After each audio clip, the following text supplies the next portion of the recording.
ప్రగతి భవన్ ముందల పోయి ఎర్రటెండకు మిట్ట మధ్యాహ్నము 3 గంటలు అక్కడ నించుంట కూడా లోపలికి రానియలేదు అధ్యక్ష.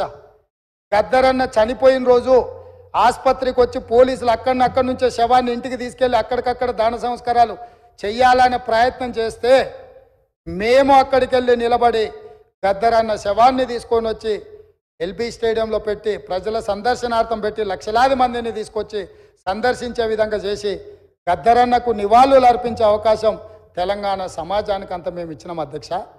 10 నిమిషాలు చంద్రశేఖరరావు గారికి గద్దరన్న శవాన్ని అయినా నివాళులు అర్పించడానికి సమయం దొరకకపోతే వీళ్ళ తెలంగాణ ఉద్యమకారులను గౌరవించేదని మీ ద్వారా అడుగుతున్నా అధ్యక్ష.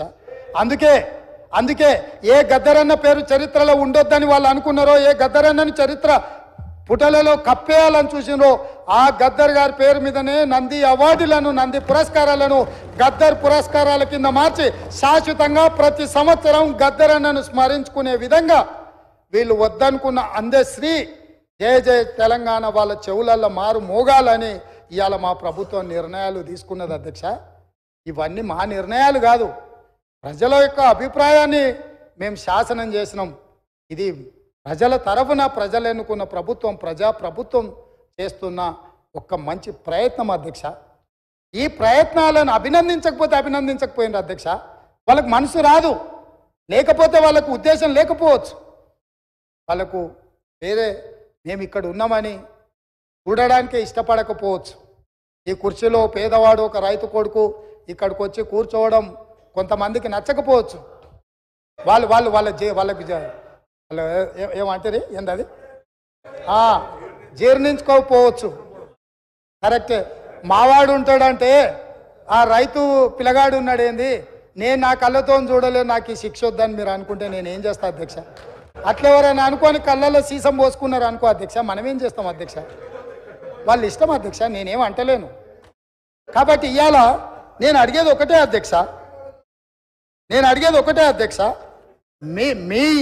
మీ భవన్లు ఇంకా చాలా ఉన్నాయి అధ్యక్ష. ఎందుకు ఇక ఫీల్ అవుతారు ఇప్పుడే ఎందుకు మళ్ళా? కానీ నేను ఒకటే మాట చెప్పదలుచుకున్నా అధ్యక్ష. ఇవాళ పెద్దలు పల్లా రాజేశ్వరరెడ్డి గారు లేవనెత్తిన అంశాలు కానీ, మిత్రుడు అక్బరుద్దీన్ ఓవైసీ గారు ప్రస్తావించిన విషయాలు కానీ, మా మిత్రుడు పాయల్ శంకర్ మాట్లాడిన విషయాలు కానీ, లేకపోతే కూనంనేని సాంబశివరావు గారు కూడా చాలా సింగరైన విషయాలు, రెగ్యులరైజేషన్ విషయాలు, ఉద్యోగ విషయాలు చాలా అంశాలు ప్రస్తావించారు అధ్యక్ష.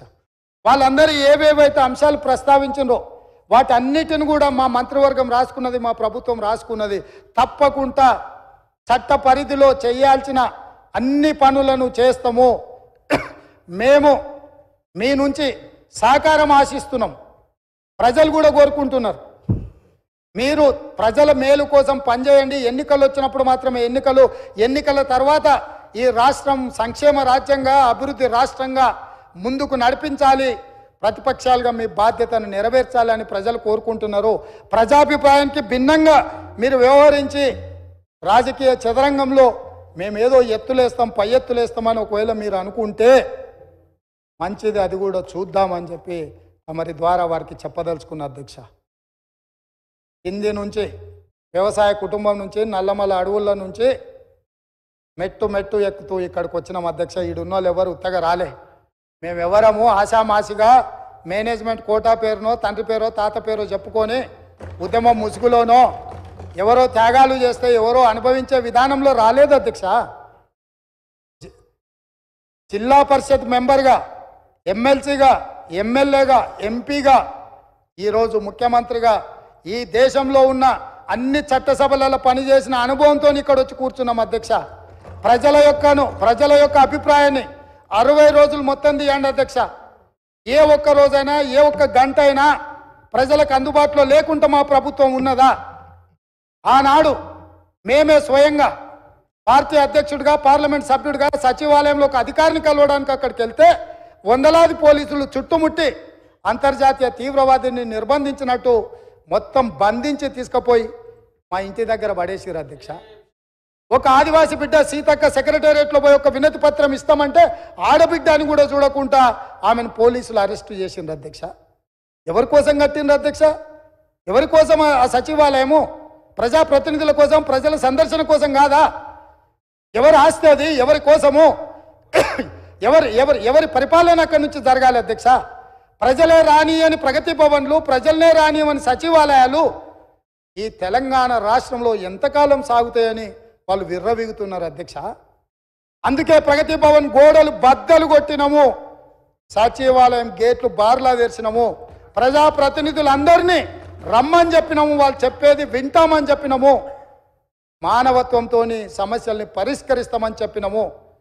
అందుకే ఈరోజు అధ్యక్ష తమరి ద్వారా వారు బాధ్యతాయుతమైన ప్రతిపక్షంగా సమస్యల్ని లేవనెత్తండి, పరిపాలనలో సహకరించండి.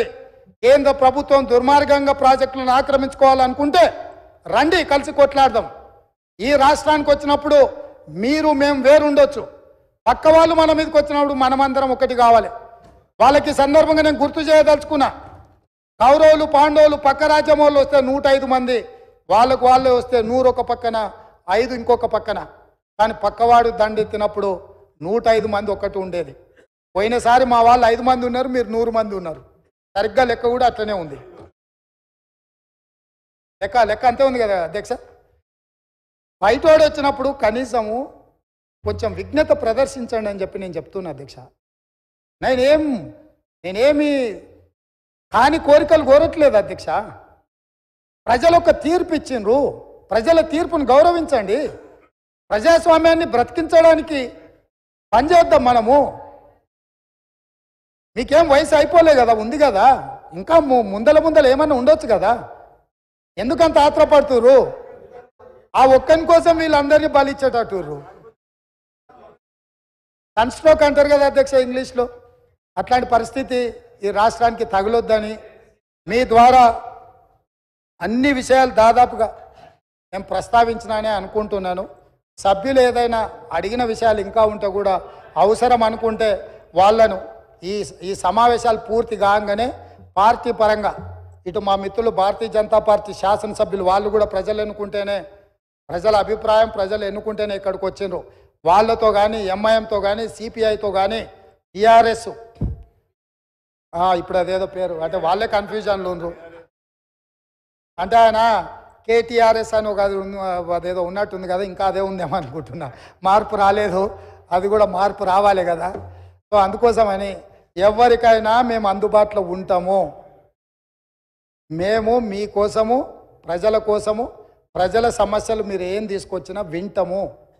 మాకు మనసు ఉంది, ఈ ప్రభుత్వం మనసున్న ప్రభుత్వము, మేము బాధ్యతతో వ్యవహరిస్తాము.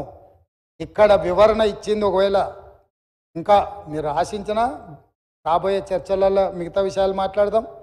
ప్రభుత్వంలో ఎప్పుడైనా సచివాలయంలో నేను అందుబాటులో ఉంటాను, నా కార్యాలయ అధికారులు అందుబాటులో ఉంటారు. ప్రతిరోజు వచ్చిన వాళ్ళందరినీ మేము కలుస్తూనే ఉన్నాము.